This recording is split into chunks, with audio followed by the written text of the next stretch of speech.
Hello everyone, this episode of the podcast is sponsored by italki, which is a really, really great way to get some English speaking into your life. With italki you can get a teacher for some lessons, or you can find a community tutor who will just speak English to you. That could be someone from the UK, for example. And it's just a really, really great way to build that essential skill into your routine, which is speaking and actually speaking with a real person rather than just doing exercises. And don't forget, if you buy some lessons or teaching time, then italki will send you a voucher, which is equivalent to a lesson. So it's like a free lesson, basically. To get that offer, go to teacherluke.co.uk/talk or click an italki logo on my website. You're listening to Luke's English Podcast. For more information, visit teacherluke.co.uk. Hello folks, welcome back to the podcast. How are you doing today? I hope you're doing all right and you're not too hot, because it is absolutely boiling here today in France. It's sweltering, blisteringly hot, you could say. Apparently the temperature is going to be something like 36, maybe 37 degrees, which is really unprecedented. It doesn't usually get this hot. I know in some of the countries where you are listening to this, it's probably much hotter than that. And you're probably thinking 37 degrees, no worries, that's cool. No problem with that. But for me, I guess, as an English person who, frankly, is not really equipped for temperatures above something like 25, 26. It's all a bit much, but it's okay. We're keeping cool, we're keeping calm and collected here at Luke's English Podcast. Everything's fine. I'm just, chilling out, relaxing, chillaxing as well, you could say, as we move forward with another episode of this podcast. And this one is chock-a-block with natural conversation and language. Yesterday I had Amber and Paul over to the flat, and I also invited Sarah Donnelly, a friend of the podcast. Sarah also brought her baby, who she had since she was last on this podcast. There's no relation, by the way, between her being on the podcast and having a baby. That's purely coincidental. Anyway, since she was on this podcast last, she has had a baby. And she brought the baby with her for this one. And anyway, the four of us sat around the table yesterday in the blistering heat to record some podcast material, and that is what you're going to hear in this episode. Sometimes you can hear the baby screaming and kind of gurgling and making baby noises in the background, but I don't think that spoils the recording, really. She hasn't learnt how to talk yet, so you can't actually learn any English from her, but who knows, her being on the podcast might help a little bit in some way in her learning of English. Anyway, it's not too disturbing. You just hear a few little sort of cute noises in the background sometimes. That's happened before on the podcast. Once Paul and I went to Amber's place and she had baby Hugo there making kind of dinosaur noises. So more dinosaur noises basically in this one. The conversation that you're going to hear is a little bit chaotic because there are four people who know each other very well, sometimes talking over each other. If you like, you can imagine that you're in a business meeting in which no business actually takes place. Nobody observes the rules of formality, and where the participants just sit around chatting with each other. So not really like a business meeting at all, but anyway, a meeting of sorts. And this is the kind of thing that you might have to deal with in the future if you go to a meeting in English and there are a number of people discussing things and you have to try and keep up. So it's good practice to listen to this kind of thing to help you prepare for that kind of situation. This recording was slightly shorter than the usual full-on ramble that we have together. It's about half an hour's worth, but I'm going to do a bit of language analysis at the end. I'll pick out a few words and phrases, and I'll clarify them after the conversation has finished. Also, there is another language-related episode of the podcast featuring Amber, Paul and Sarah coming soon. But here now is a discussion between the podpals, Amber and Paul, also featuring Sarah Donnelly, the American with Irish roots, who's been on this podcast before, most recently talking about the US presidential elections with Sebastian Marks that time. So Amber, Paul and Sarah and me, and here are some things that we all have in common. So first of all, we're all English-speaking expats in France. All English-speaking people expatriated to France. Amber, Paul and me from England, and Sarah from the USA, although she does have Irish roots, as you'll find out. We're all with French people. We're all with French partners, either married to French people or paxed to French people. A pax is a kind of legal marriage, a civil marriage in France. They call it the pax. So you can actually be paxed to your Paxi or your Pac-Man if it's a man. Or what, Mrs. Pac-Man? I suppose so. Anyway, we're all either married to French people or paxed with French people.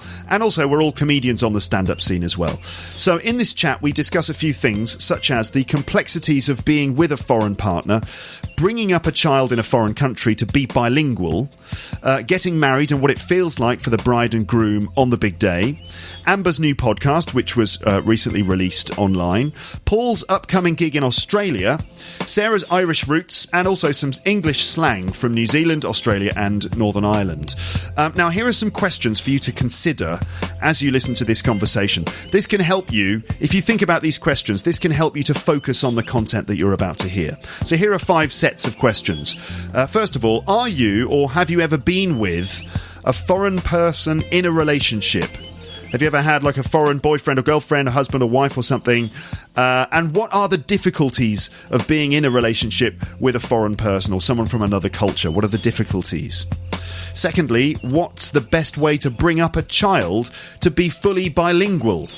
Is it possible to raise a bilingual child when only one of you speaks one of the target languages to the child at home? Third set, are you married? How did it feel for you on the big day? Did you cry? And have you ever been a guest at a wedding and did you cry? Fourth, have you heard Amber's podcast, which is called Pan Am? It's now available at panampodcast.com. And fifth, can you identify different English accents and dialects from around the world? How about American English versus British English? Can you identify the differences? Or can you, notice different accents from different areas of the UK? How about Ireland and Northern Ireland? Can you tell the difference? And what about Australia and New Zealand? Do you know what their English sounds like? So consider those questions as you listen to this conversation and hold on until later when I will explain some of the vocabulary and some cultural stuff too, maybe touching on different accents, wedding vocabulary and more. But now you can listen to Amber, Paul, Sarah and me melting in my boiling hot apartment. Amber and Paul are on the podcast. Amber and Paul are on the podcast. Amber and Paul are on the podcast. Amber and Paul are on another podcast. Paul's a very funny boy. His laugh I very much enjoy. Amber's got a lovely voice. If I could choose an accent, hers will be my choice. Yeah. And Sarah Donnelly's a lovely person too. Hello, everybody. Hi. Hello. How are you guys doing today? Good. It's very hot. Paul, can you just explain what's going on? It's always me that explains where we are. Well, it doesn't have to be. It could be someone else. Amber, no, let Paul go on. You can do it. So we're in your apartment, and normally at this time of year, we're upstairs. That's right. In the sun deck, getting sunburned and yeah, we won't be doing that because it's too hot. It's hot as hell. Everyone's sweating. It's disgusting weather in Paris. It's humid. It's 31 degrees. Wow. And that's what's happening. That's where we are. Who's here, Amber? Who's here? Yeah. Well, I'm here. Yeah. Paul Taylor's here. Yeah. Luke, you're here. Uh-huh. And Sarah Donnelly is here. Sarah Donnelly. Thanks for having me. This is my 3rd or 4th time, I think. I think it's about your 4th time. Yeah. Yeah, do you remember the other occasions that you were on the podcast? I was here about a year ago, and we talked about the American elections, and I was like, for sure, there's no way Donald Trump could win. It's just not possible. False.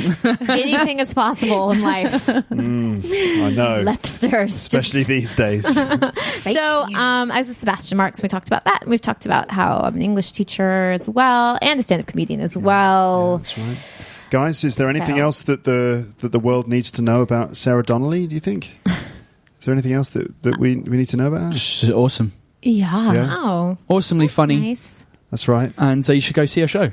That's right. Soon. Are you performing at any time soon? I'm performing on Thursday night with everyone in this room. That's right. I don't know if any listeners will get a chance to actually see us do that show. Because this episode will probably come out after Thursday, I don't right? know. This episode will probably go up tomorrow. Oh, okay. I think. All right, fair enough. If I can manage it, it'll go We're up on tomorrow. a show called One More Joke. But in the past, I have had my own show called Help, I Married a Frenchman. But Amber and I are working on... Thank you. I like the title. True story. It's hard work being partnered with a French person, as everyone in this room. Yeah, is that Can, right? Are we all with French people? We all We with are. French people. All with French people. We are. Wow. So, Sarah, what's so difficult about being married to a French man? I have 1 hour's worth of material on this. Yes. And I don't know if you can hear, I have my baby with me today too. That's right. So there's a little baby on the floor. There's a baby on the floor. Baby. And she's very hot. She's the best part about being married to a Frenchman. Is she more French or more American? I think she's more French. I try to stop it, but I just like anything I can do to make her a little more English. Like my worst fear is that she just won't speak any English and like refuse to speak English to me. She'll speak English first. I will Yeah, stop I'm being your not friend if she has a sure. French accent. If she's like, "Hello, Paul, good to see you again," I'd be like, "Whoa!" That happens. It does happen. Yeah, but so- you just have to speak to her in English and refuse to speak to her in any other language. So what are the conditions in which a child born of an English-speaking mother? Getting inundated with French in her environment right now. And we do speak English at the home, but my husband speaks to her in French. So I'm not sure if me with her is enough English, especially if she goes to French school, especially if she has all French friends. I have an example where Amber that. could probably I was discuss going to say, this. No, go ahead. Robert Hain, our friend, who's also been on the podcast, he's 12-year-old, has grown up in France all his life, has been surrounded by French, and he just only spoke to Milo in English, Yeah. and refused to American English. American English. Yeah, so it's not real English, but Counts. and his accent is like when he speaks English, he sounds American. So that's what I'm hoping if we ever have kids, like that's the kind of. No, I mean, I work with bilingual children a lot, and the real difference, and this is where the accent comes in for me, is you'll meet the parents and they'll be Anglophone, you know, wherever they're from. If they let their children speak to them in French, that is where it all goes wrong. So what happens is at a certain point the children are like, why am I speaking this other extra language? I can't be bothered to make that effort. You know, I spent my day in French, and now my mum or dad has said, oh, how was your day? And it was in French my day, so I'm going to answer them in French. Or they don't want to be different from their friends or whatever reason. And There's if the a lot of- parents there's a lot don't of insist like you have to extra speak in English. reasons, yeah. There are. But I mean, if the parents don't insist that you have to speak English, then that can be a real bad thing. Luke Thompson's got something. So if the child, for example, says "Papa," Exactly. "Father," Well, I am your Well, maybe father. in your case, in my case, she would say Papa, and that would be acceptable. okay. And she'll probably call me Maman too, but that's Yeah. By the way, Don't allow it. listeners, there's no situation in which I would condone the hitting of a child. Okay, I just wanted to make that Except clear. if he calls Unless you they- Papa. Except obviously if they speak French in the house. It's gonna be like a swear jar, but a language jar. You know, you have a swear jar every Yeah. time you say a swear word. It's just gonna be like every time you speak English, you put money in that. Exactly. The 2-year-old child. Exactly, yeah. Is going to be putting. But there's Hugo, he spoke English first, and his English is still better than his But French. your partner speaks in English with him, Mix. correct? He speaks a lot of French, but he Okay. spends a lot of time with his grandparents, and he goes to creche every day, which is 100% French. So even though he's got a lot of French in his environment, he still speaks English better. Well, I've heard it's also the personality of the child, and there's other things like if you spend time outside of France, like, and you go back to your native country, and you can have them really dosed in that is good. Because I have a friend, and she spoke exclusively in English to her children, and they don't speak English at all. maybe Wow. maybe they hate her. Nope, They not might true. do. Maybe she was punching them when they were speaking. Papa. Although Right. I have one final anecdote. Yes. About the language piece. She likes this one. Yep. So I have a friend. obviously we're in a group of people who have bicultural relationships, and her daughter is American and French, and she was at school in French, and the mother would ask, how was your day? And she would say fine or okay in English, but then when Papa came home, it was like unleashed, like telling him all about the day in French. Yeah, it's interesting. So it's interesting how, you know, the sort of the power balance or the favoritism that goes on for the language with the parents and the affects the language or- that's being spoken. yeah, so you never know. And which parent it is, you know, if the mum speaks English or the dad speaks English, that can make the difference as well, and the gender of the child. I mean, you know, Hugo speaks English all the time. You're his mum. You're the English-speaking one. So that seems to suggest that if the mother speaks English, that's...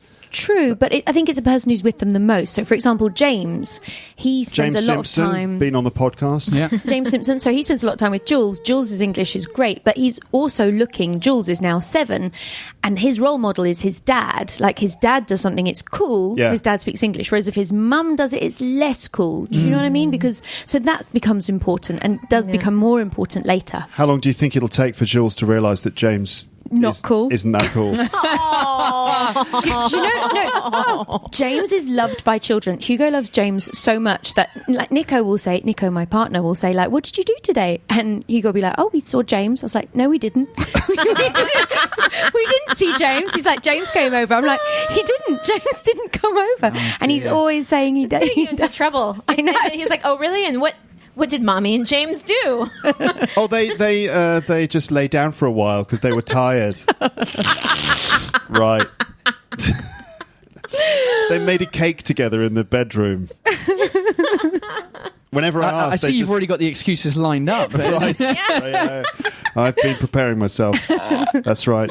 Okay. Well, welcome back onto the podcast, Sarah. Thank you for having me. I'm not used to using a microphone. So, yes. No, that doesn't matter. No, go on. No, I heard my ring tap on the microphone by accident. I'm not used to using... Hey, wait a minute. You heard your... and I was just like, oh, here we go. Wait a minute. You heard your ring tap on the microphone. Yeah, and what ring are you talking about? Just a ring that it's on my hand. Okay. Oh. Yeah. Shall we talk about that now? I never... Come on, we can't. We're going around. We're basically... I think this episode is going to be called Catching Up with Amber and Paul, featuring Sarah Donnelly. Wow, thank you. Okay. I like the feature act. Because this is like catching up Do we with have the Amber. jingle? It's there will be, yeah. Catching Up with Amber and Paul number 6, I think this one will be. And this one's going to be featuring Sarah Donnelly. So I guess we've sort of caught up with you a little bit, Sarah. Maybe there's more info to come. I mean, you know, Sure. We'll come round again. That's the way it goes. But Paul, so what's been going on with you then recently? Got married. That was it, mostly. Yeah, just got married. Just got married, yeah. No big deal. I got married to a French lady. Yeah. Shocker. Yeah, right. How was Another it? one bites the dust. Yeah. How does it feel being married? It's exactly the same. Mm-hmm. Yeah, it felt like we were already married like for 8 years. I mean, we were together for 8.5 years. So right. It was just. So 6 months in, you're like, I'm married. Like, right. Yeah, but a little bit. Well, because we moved in straight away together. Okay.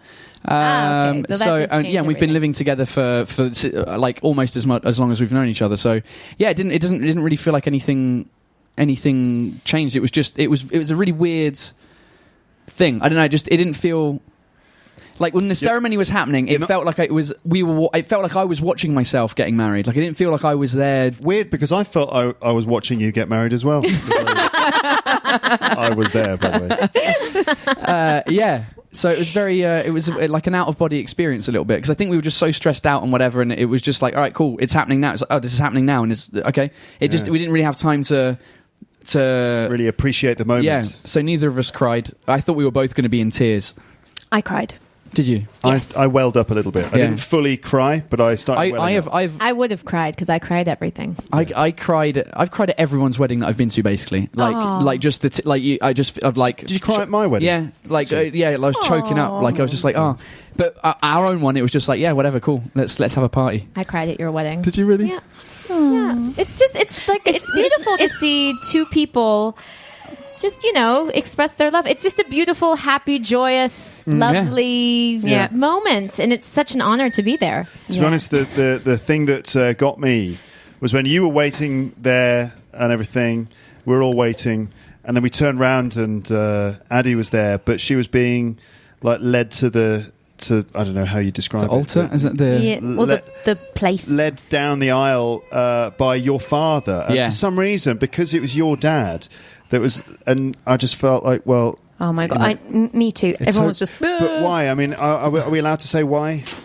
I mean, I can edit that out if it's what? Why it was my? Why it was? Yeah. Unfortunately, her parents aren't with us anymore. Her mum passed away when she was very young, and then her dad passed away a few years ago. So she's got no parents and no family. Yeah. Not just that, like no brothers or sisters. Her parents didn't have brothers or sisters, so she has zero family. So I only had my mum and dad.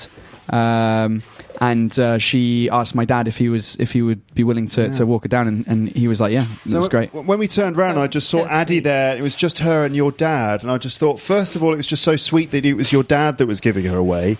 But then just this, it was just this picture. I just realised that she was just sort of on her own, and that was really sad. But then that she was getting married to you, so it's like new family, new beginnings. Yeah. Oh, I thought you were saying it's sad that she's marrying Paul. Yeah, well, you're crying. No, Addie, no. She could have done a lot better, obviously, but Clearly.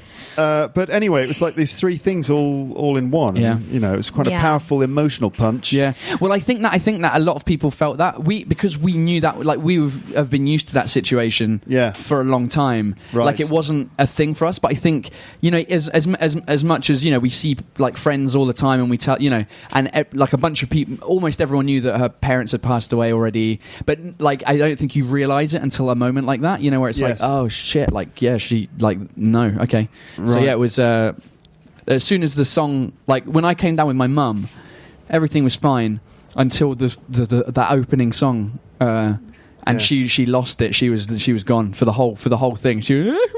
For the whole thing. Yeah, it was really. Oh my god! But it was. I don't know. We were just too much in it to be emotional. It was really strange. Yes. No, I know. What you mean. Because I think when you get married, there's so many emotions leading up through the whole process when you've been with someone. So like at that point, like you've really thought about it and like you're making it happen.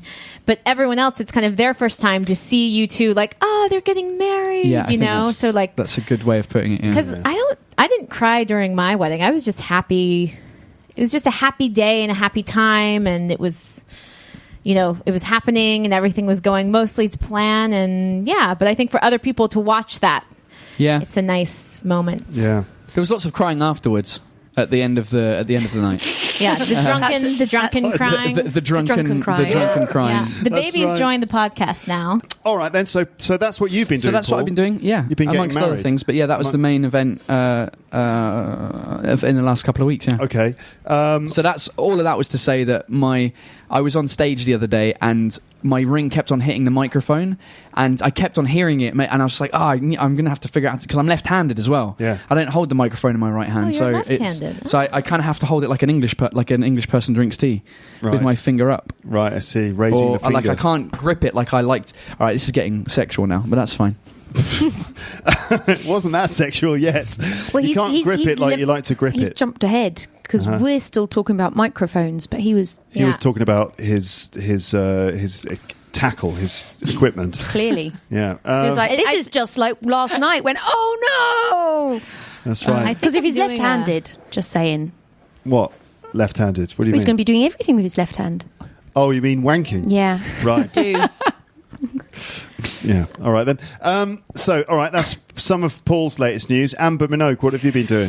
The podcast. Yes. I released it. Yeah. Finally, the podcast has been published. Blimey, yes, and the response has been amazing from the Lepsters. Thank you, all Lepsters, who have been listening to it and writing nice comments on the website. My army of ninjas, or my army of... And some ninjas came out of the woodwork and said, I am a ninja, but I'm listening to this. And I was like, you're a ninja, but you were commenting on my... What?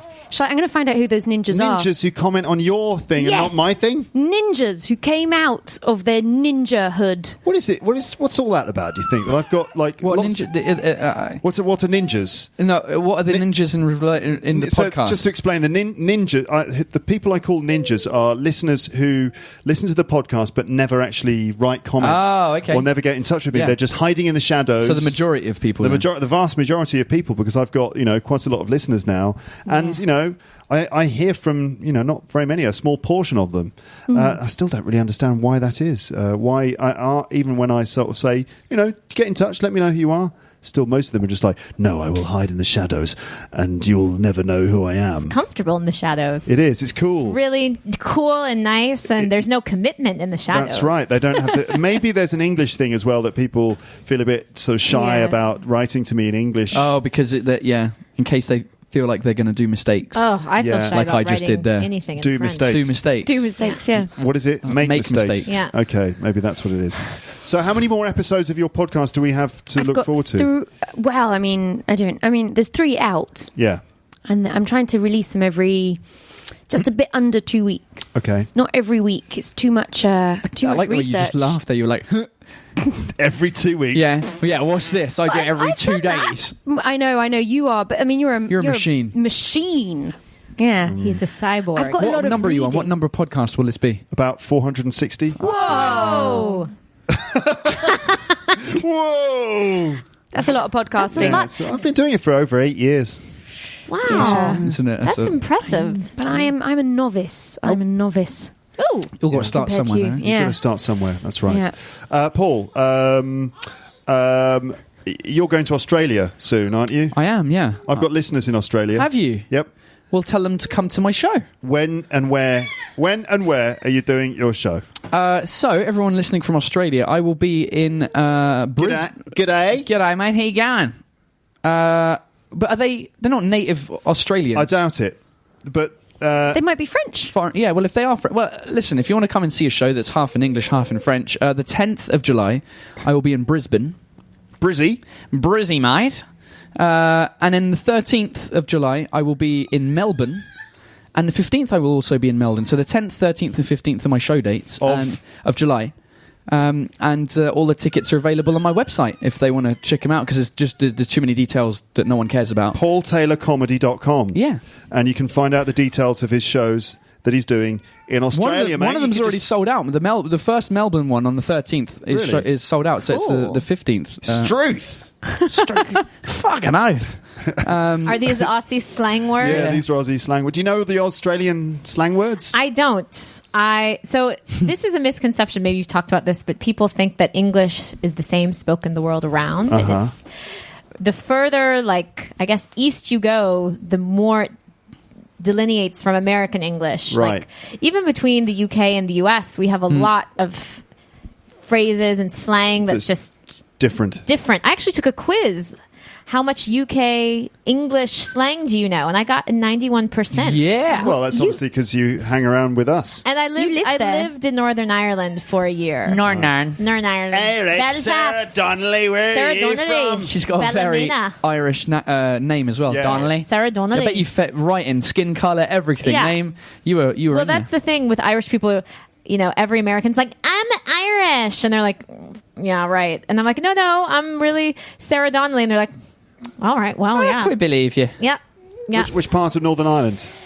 I was in Coleraine. It's an hour north of Belfast. Okay. So it is in the countryside. This was back in the days when the internet was not working well and I was a stupid college student and I just thought I was going to school in Belfast for a year. Yeah. And didn't bother to look up where because Google Maps didn't exist. Right. And so I'm on the bus and they stop at Jordanstown University, which is on the suburbs of Belfast. And I think this is my stop. So I'm getting off the bus and they're like, no, not you. Coleraine, keep going. And then we drove for another hour and all I saw were fields and sheep and cows. And I was like, what have I signed up And for? leprechauns.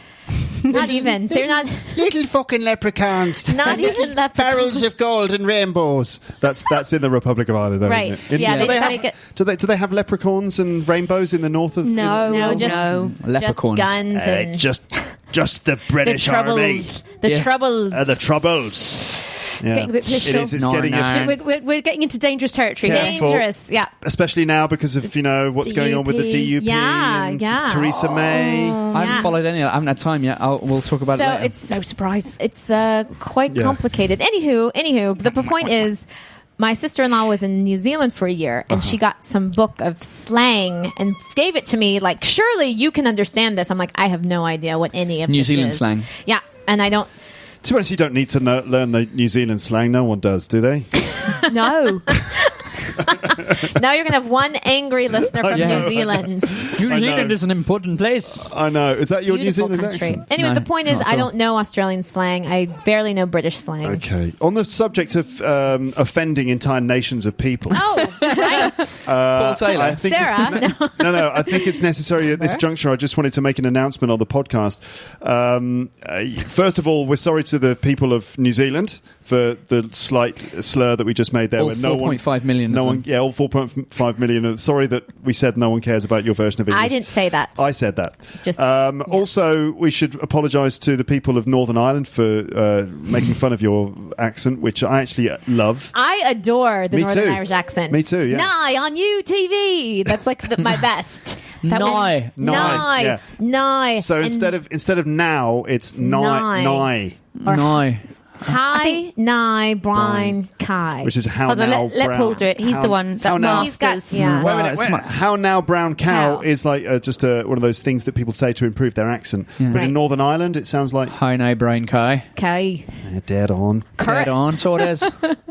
Okay, so fantastic, sorry so to it the is. people of Northern Ireland if you feel like we've been insensitive. It's out of love. Yeah, it's totally It's out of love. In the last episode of this podcast, I was talking about Taiwan, right? Okay, what do you know what Taiwan is? It's not a country. Yes. Now that's the thing. I was talking about. I thought it was a country, right. but it's not. In Taiwan, apparently, Does this depend if you're from Taiwan or China? well, yes. Or the US or... Yeah. It's, yeah. I was talking about in Taiwan. There's a restaurant themed around toilets. Hilarious, right? And Typical Luke's English podcast material there. That's not why we're here today. no, and I was saying, blah blah blah, Taiwan. Oh, I don't know if that's normal in Taiwan because it's a very clean country. I said Taiwan was a country, Okay. which technically it's not because I've received an email from someone in China who said basically, I'm writing to you to clarify a fact. Taiwan is just a province of China. It's not a country. The United Kingdom has diplomatic relations with China, but it doesn't have it with Taiwan. There are 194 countries, and 169 of them have diplomatic relations. Basically, Taiwan's not a country, and I'm sorry. There's more countries than 194, isn't there? But don't they Thought it recognize was like 200 themselves and- as a country? This is even murkier than Northern Ireland. Basically, the Yeah. point is that the listener went on to say, I don't want to preach politics, and I also know that everyone has his or her opinions of politics, but Luke, your podcast is a worldwide podcast. You have listeners all over the world. They will listen and they will be influenced. Maybe all the Chinese who listened to it were not happy. I hope you can avoid mentioning it in your podcast in the future. Well, here I am mentioning it again. But I'm sorry to how many Chinese people are there? 1.5 billion. Sorry to the 1.5 billion, all of whom listening to this. It's a bit more than the 4.5 million of... how many countries in the Zealand. world? I'm sure there's more than that. So anyway, sorry to the people of China. I apologise deeply. I'm sorry that I said that Taiwan was a country. Obviously now I recognise that it's... Sarah just dropped a spoon on the floor. While all this has been happening, I was Yeah. going to say this is a Luke's English podcast first. I've been feeding my baby. I gave her a bottle, and now she's having her goûter. right, So yeah. excuse me, but I need to wash this. Go ahead. No, just go ahead. So anyway, that's that done. I just wanted to get that dealt with. We could have a long political argument. That's a long. I was like, I thought the question, how many countries are there in the world, was going to be easy. It's going to be like, here's the answer. It's way more No, complicated. because than it's that. all politics, isn't it? Yeah. Because all of the delineations of borders, they're all political borders. Yeah. They're not geographical It's ones. between 195 and 196. I think also once I mentioned Tibet as well and said that Tibet was a country, which is the same Tibet story. doesn't exist anymore. Tibet, well, it's not a country, it's China, isn't it now? So Yeah. I'm sorry to all of the Chinese people, and, so there you go. Right, done. Soon That's that Scotland done. Good. won't be a country. Oh. Scotland, will be a country. It's just It'll that be its own. the It's United... your definition of what makes a nation, what makes a state. Yeah, exactly. It's a long, complicated Yep. thing. So there you go. All right, so good. Do you feel like we've caught up with each other? Yeah. Yep. Did I mention that I have a baby? I'm sorry. Yes, you may have mentioned that already. She also mentioned it as well. Has she? I wonder if you can hear. Okay. Oh God. Sarah's attempting to put apple compote into the baby's mouth, and the baby's kicking the spoon away and eating as well. That's good. She loves to kick. Yum, yum, yum. Oh yeah. All right, then. Fine. bam, caught up. Yeah, good. We've caught up. So that's that half an hour of catching up. Yeah, which is less than normal because normally we ramble on, we're doing this and doing that. That was quite efficient. All right, I'm going to stop the podcast here, and then we'll start again. We'll do something else, all right? Okay. Okay, good. Ladies and gentlemen, this is a journey into the English language. a journey into The DNA of the English language. really? The DNA of the English language. Now, that's really quite a strong claim. I find your lack of faith disturbing. Who are you? You talking to me? You talking to me? You know who I'm talking to. I'm a school teacher. I teach English composition. Oh, really? Yes!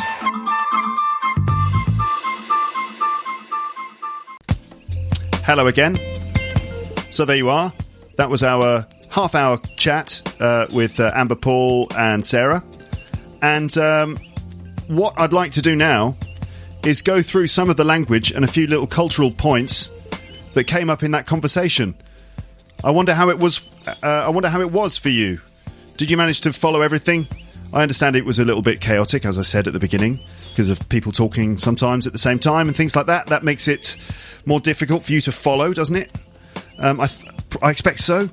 But whenever I get together with my friends like this on the podcast, we just talk without really kind of grading our English too much. Lots of language comes out. There's loads of vocabulary and different bits of language that pop out that just people say without really thinking about it. And it's quite interesting to go through a conversation like that and pick out certain bits of language which I can help you to notice. And I can explain them to you. You can then maybe try and use them yourselves if you think that you can add them to your active vocab. Also, what you could do is, after I've explained some of this language and highlighted it and clarified it and stuff, you could go back and listen to the conversation again, and you'll be equipped with all the things you need to know to be able to follow the whole thing just like you were there and you were one of us. And also, generally, you can just improve your language as you move forwards with your learning of English. So this is a good opportunity to focus on some vocabulary here. So let's do that. Now then, at the beginning of the conversation, I asked Paul to explain what was going on, and he said it was hot as hell. Hot as hell. Or as hot as hell. But often you just miss out the first as, so you say, oh, it's hot as hell. I think it's slightly American to say hot as hell. We don't say it so much in the UK, but there it is. It's hot as hell. But there are other words that you could use when it's very hot. I used some of them at the beginning of this episode without necessarily explaining them. So I've got now 4 different phrases or words for saying that it's very, very hot. So the first one is that it's boiling. So this is an extreme adjective. So you can't say it's very boiling. You'd have to say it's absolutely boiling. It's boiling, or boiling hot. Also, you could say it's sweltering. It's absolutely sweltering today. Sweltering, sweltering, and that, again, just means that it's very, very hot. It's baking today. It's absolutely baking. So baking is, like the way you cook food, you bake bread in the oven, but you can also say it's baking today. And also, it's blisteringly hot. So blisteringly, the adverb, blisteringly, and hot, the adjective, right? So blisteringly hot. If it's so hot that it gives you blisters, blisters, let's say, for example, if you've got some new shoes and you go walking in your new shoes, then you're probably going to get a blister on your foot, right? That's a blister. Also, if you get bad sunburn, if it's too hot, you might get blisters as well from sunburn. So if it's blisteringly hot, it means it's so hot that it might give you blisters, okay? Blisteringly hot. What else? You heard Sarah talking about being partnered with a French person. She was saying that being partnered with a French person is hard work. And she said that I have 1 hour's worth of material on this. So as a stand-up, she did her own show, which was called Help, I'm Married a Frenchman. And she has 1 hour's worth of material on that subject. So the language here that I'm focusing on is the expression 1 hour's worth of something. It doesn't have to be one, and it doesn't have to be an hour. It can be any unit of time. In this case, it's 1 hour's worth of material. So she's got enough material for 1 hour. But you can also, use that structure for lots and lots of different other expressions. For example, 5 minutes worth of something. You might say, we've got 3 days worth of food left. 3 days worth of food left. So we've got only enough food to keep us alive for 3 days, or to keep eating for 3 days. I've got 10 minutes worth of battery left in my phone. I've got 10 minutes worth of battery. So it's 10, like number, and then the unit of time, in this case, minute or hour or day, and it's plural as well, if it's plural. I mean, for 1 hour, it's not, but for 5 minutes or 3 days or 10 minutes, it's plural. So how do you deal with the possessive part? Because it's 10 minutes worth. It's possessive minutes. So you have to write it 10 minutes plural with an S, and then an apostrophe, and then nothing. So if it's an apostrophe for possession on a plural word with S, you just add the apostrophe at the end. Similarly, if it's a person's name that ends in S and you're making a possessive form, you would just put the apostrophe at the end and then no S, because we don't like the look of S apostrophe S. It just doesn't look very nice. So anyway, 10 minutes worth of battery left. I've got 1 hour's worth of material on this. And you're probably listening to about 1 hour's worth of podcast in this episode, I expect. So, bringing up a baby in a foreign country with a foreign partner, will they speak English or will they speak both languages? So here I'm looking at the phrase to bring up a baby, to bring up a child. That means to educate the child, look after the child until they become an adult. Okay, so educating and helping and feeding and clothing and looking after the child while also helping them become an adult. That's to bring someone up. There's another verb that we use to say the same thing. Do you know what it is? Well, it's to raise a child. To raise a child, okay? It's the same thing as to bring up a child.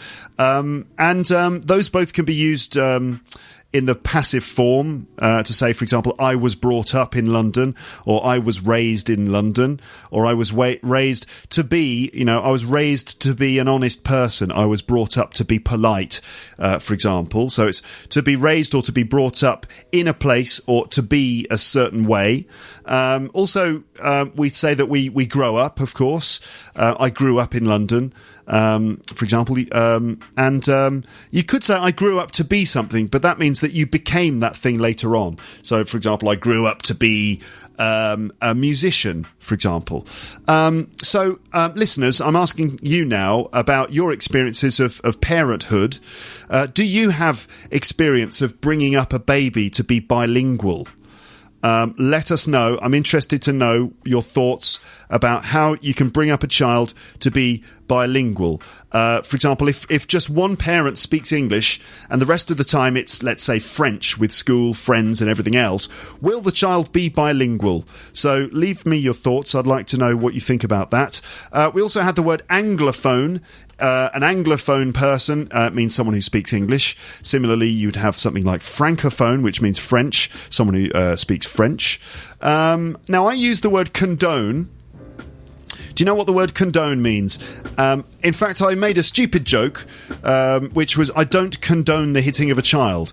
Of course, I don't condone the hitting of a child. My stupid joke was like, if my child grew up to speak French and called me papa, then, I'd say, no, it's father. Obviously, I'm joking. It's a stupid thing to say, but, that's what happens when you make a joke sometimes, isn't it? You go over the line a little bit. Obviously, I didn't mean it. But anyway, the word is condone. So if you condone something, it means you sort of support it publicly, you stand up for that idea, and you're generally in favour of that thing. You support it, you're in favour of it. In fact, you kind of advocate for it. You say that people should be doing it. For example, I condone recycling. for example, okay, meaning I encourage other people to do it. What's the opposite of condone, meaning to say that you think people shouldn't do it, in fact, stand out against it publicly? Well, that's the word to condemn something. Obviously, I would condemn things like littering or, damaging the environment or things like that, vandalism. For example. So condone means that you support it. Condemn means that you're against it. Okay? So I condone something or I condemn something.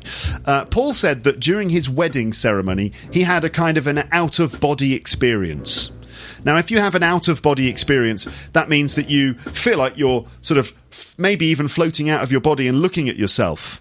I don't think he had a full-on out-of-body experience, because those things can be like a full-on sort of spiritual experience, an out-of-body experience when you are on a hospital bed or something. I don't think it was the full-on out-of-body experience, but he felt like he was looking at himself like he was watching the whole thing happening from a remote position, which is interesting. I suppose that when he was preparing for the wedding, he went through all the routines and the preparation so many times that it didn't feel like it was really happening when it was actually happening.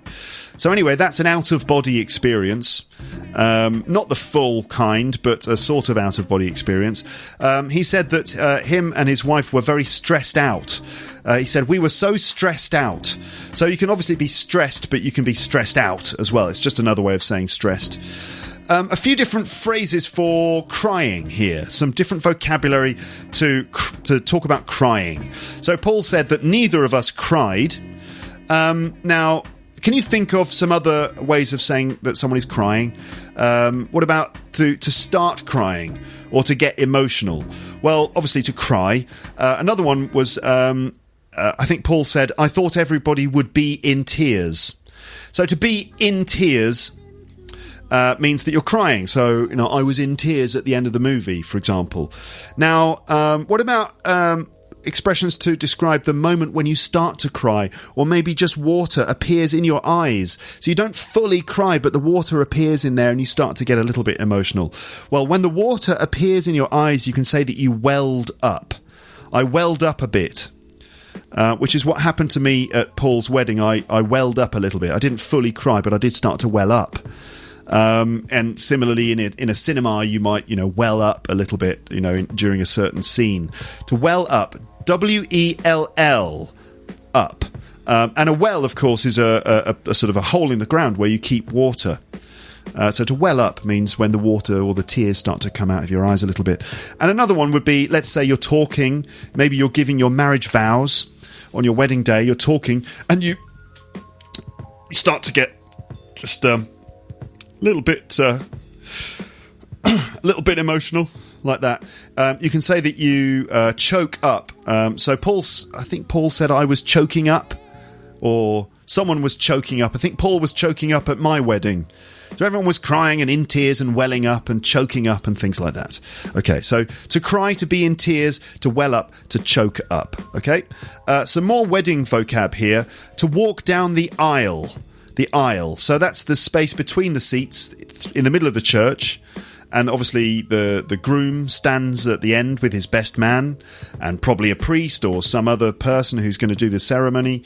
And then the bride arrives and she walks down the aisle, usually with her father. They walk down the aisle. In a church, they walk towards the altar, which is where the wedding will take place. Now, the thing that kind of made me well up at Paul's wedding was the fact that Paul's wife, Addie, was walked down the aisle with Paul's dad. So Paul's dad gave her away. There's another expression, to give someone away at a wedding. So usually the bride's father gives her away, like literally gives her away to the husband, to the groom. In this case, because Addie's parents aren't with us anymore, they passed away, which means that, well, not tragically, but unfortunately they're not with us. They passed away. They died.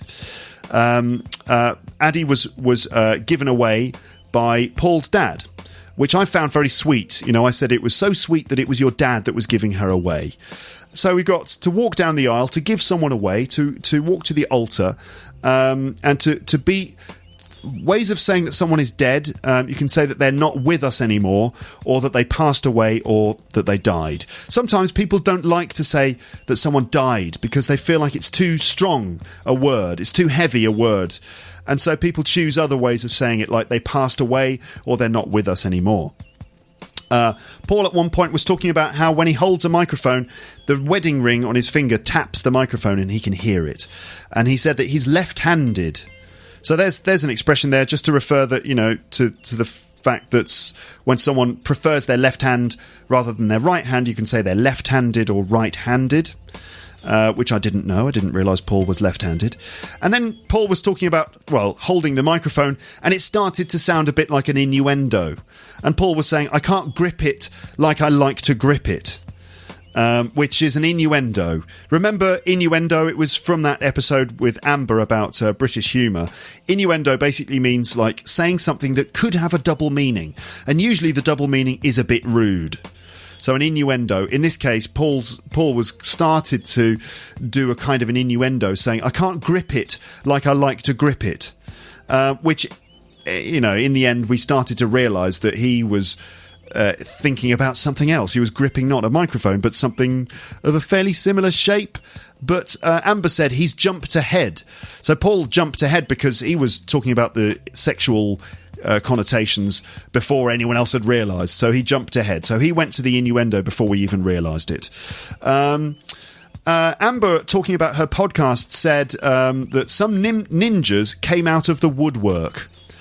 Okay, to come out of the woodwork is the expression here, and this means if something comes out of the woodwork, or if someone or some people come out of the woodwork would mean, I suppose, all of the wooden stuff in your house, like wooden beams or wooden furniture in your house. And sometimes, like, wooden furniture or beams have cracks, and insects might live in the woodwork.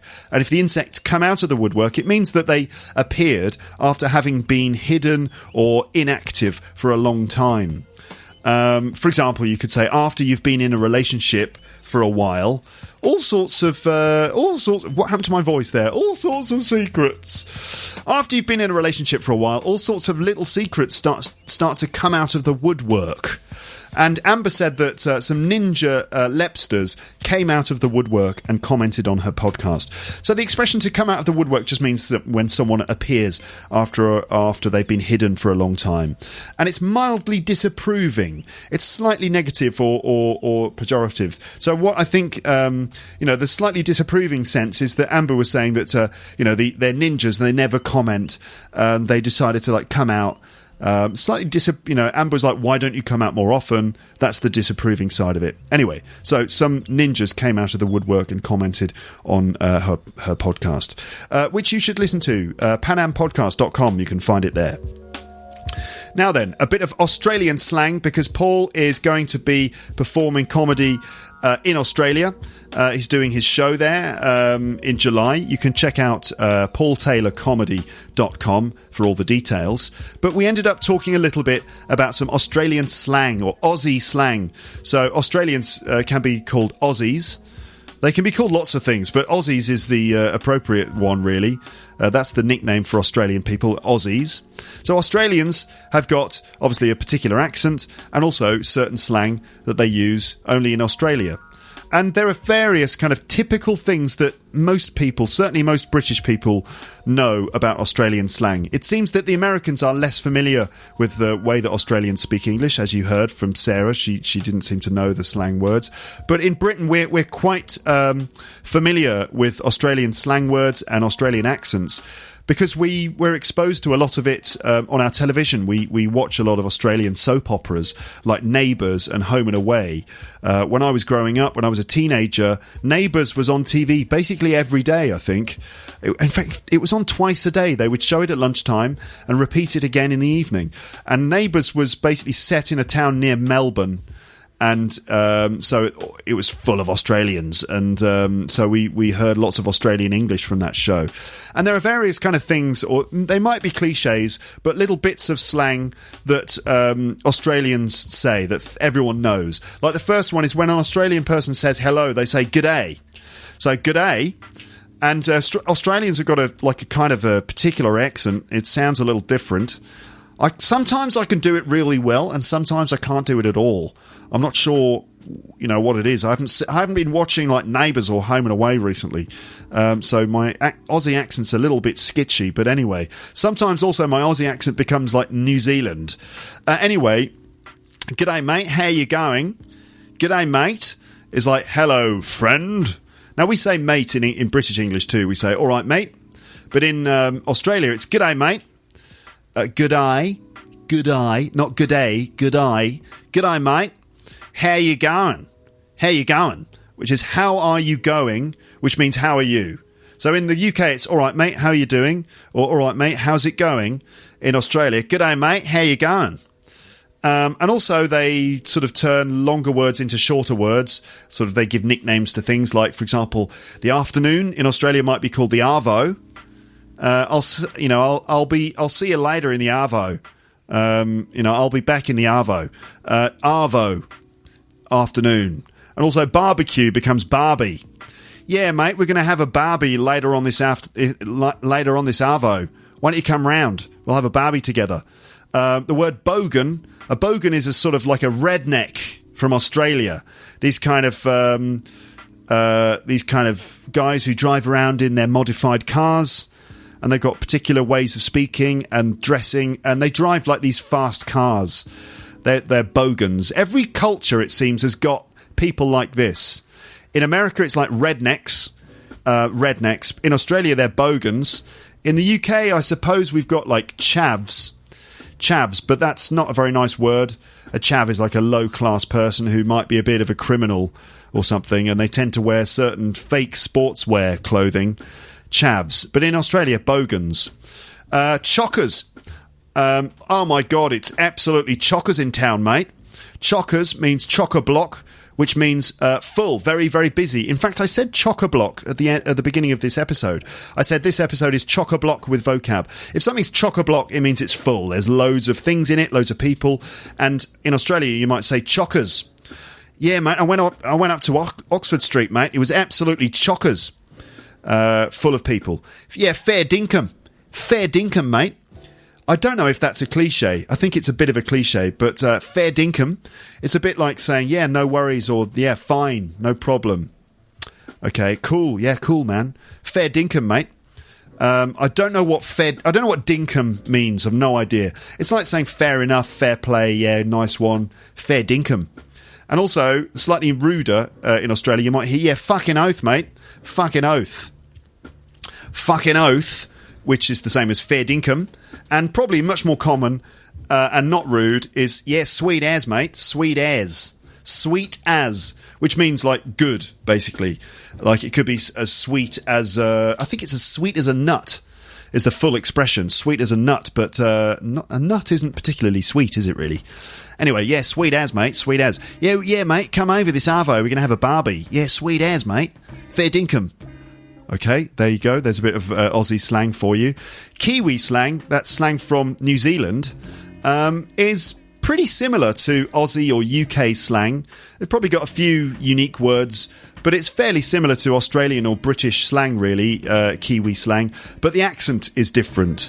And for years, I couldn't differentiate the New Zealand accent from the Australian accent. But the more that you hear it, the more you realise how different it is. And if you want to hear the New Zealand accent, you should watch episodes of Flight of the Conchords, the TV show, which features some Kiwi characters in America. So Flight of the Conchords, it's really great, it's really funny. I should do an episode about that in the future where we listen to some Kiwi English and maybe hear a few extracts from Flight of the Conchords, the TV show, or something like that. But here we are then. That's the end of all the vocab. Did you get it all? Shall I test you? Shall I test you a little bit? Let's try. How would you say it's very hot? Oh my God, it's really hot. It's hot as hell. Begins with a B. Boiling. Two others beginning with a B. What do you do with bread? Yeah, it's baking. And what about if it's so hot that it damages your skin? Yeah, it's blisteringly hot. Well done. What about if you've got like 3 loaves of bread and some milk and some other bits of food that's going to last you 3 days? What have you got? You've got 3 days worth of food. That's it. Okay. What about when you help a child become an adult? There's two expressions. You bring up the child and also you raise the child. That's it. Similarly, you can talk about your own childhood and say, I was brought up or I was raised. Let's see. What about people who speak English? You could say that they are Anglophone. That's right. And people who speak French, for example, could be Francophone. That's it. How do you say that you support something? You publicly sort of defend or support or encourage something. That would be to condone something. And, I don't condone drug use, for example. Or what about the opposite, where you say that you stand out against something? That's to condemn. That's it. Well done. So I condemn the use of illegal drugs, for example. What about when you are having a crazy experience and you feel like you've left your body and you're looking down on the situation? You're having what? You're having an out-of-body experience. By the way, if anyone has ever had an out-of-body experience who's listening to this, please let me know. I'd love to hear about some of that weird and wonderful stuff, like out-of-body experiences and psychic travelling and, near-death experiences and things. I find that stuff absolutely fascinating. What is the word that you can add to the word stressed, which just makes it sound a bit more natural? Stressed what? I was really stressed out. That's it, stressed out. Okay, 3 other ways of saying that you cried. You can say, I cried and I was in tears. That's it, good.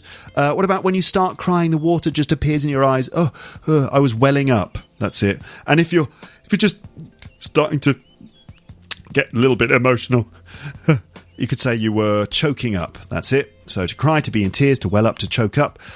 What's the space between all the chairs? There's a space to walk in a church or in an aeroplane or in a theatre, a cinema. You walk down the aisle. That's it, the aisle.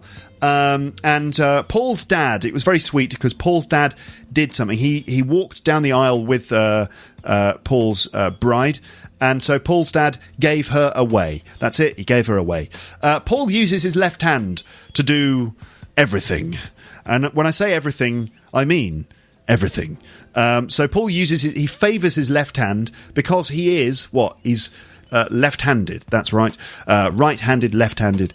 And Paul said he can't hold the microphone in the way that he likes to hold it. What's the word to say hold? Hold it tightly, sort of in your hand, begins with a G, to grip. Yes, that's it. He said, I can't grip it like I like to grip it. And we all thought, I bet you can't. What else? What's that expression that means when you've been hidden for a while, or some people or things have been hidden, and then they reveal themselves after a while of being hidden or inactive? Some ninjas came out of the woodwork. That's it. Oh, there's one I missed here, which I probably didn't need to mention anyway because Paul said it, but mistakes. What's the verb that collocates with the word mistakes? What do? You feel like you're going to make mistakes. That's it. Make mistakes, don't do mistakes. It's actually make mistakes, okay? Then there was the Aussie slang, like, g'day mate, how you going? I'm fine. Yeah, listen, I'm having a barbie later on this arvo. Why don't you come over? I tell you what, mate, the barbie we had last night was chockers. Yeah, all these bogans turned up. It was a bloody nightmare. Yeah, fair dinkum, mate. Fucking oath. Sweet as. Struth as well. That's another one. Struth. Struth is a bit of a cliche. Struth is spelled S-T-R-E-W-T-H. That's another bit of Australian slang. Struth, look at all those bogans, mate. On the subject of expressions like how you going, which means how are you, there are lots of little questions like that we use every day that can be quite difficult to pick up. Like, how's it going? What's up? What are you doing? How have you been? What have you been up to? What have you been doing? Little questions like that. I expect that the next episode of this podcast is going to be all about that kind of thing. Tricky little questions in social English. And I'm going to give you a test in that episode. I'm going to test you. And then we're going to see how some native speakers respond to those questions too. So that's what you can expect in the next episode of this podcast. But for now, I would just like to say thank you very much for listening. But that's it for this episode. And I'll speak to you again on the podcast soon. Goodbye. Bye, bye, bye, bye, bye, bye, bye.